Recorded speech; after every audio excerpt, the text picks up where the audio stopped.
जब जब भी कुछ लिखते हैं तो उसमें दम होता है और उस उनकी लेखनी के अकॉर्डिंग हम इस चीज़ का उम्मीद तो कर ही सकते हैं कि गाना बेहतर हो।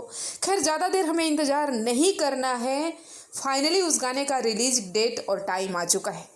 जी हाँ, का लेबू हो गाने को कल जेबीके एंटरटेनमेंट चैनल से यानी 27 सितंबर को सुबह 6:45 पर रिलीज़ किया जा रहा है।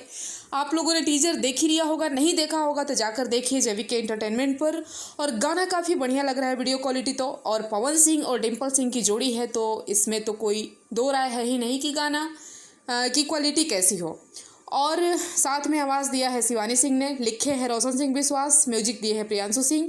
तो कल सुबह 6:45 पर ज़रूर देखिए, मेरे भी वीडियो को शेयर कर दीजिए और गर्दा उड़ा दीजिए। कल सुबह मिलते हैं नेक्स्ट वीडियो में नेक्स्ट अपडेट के साथ।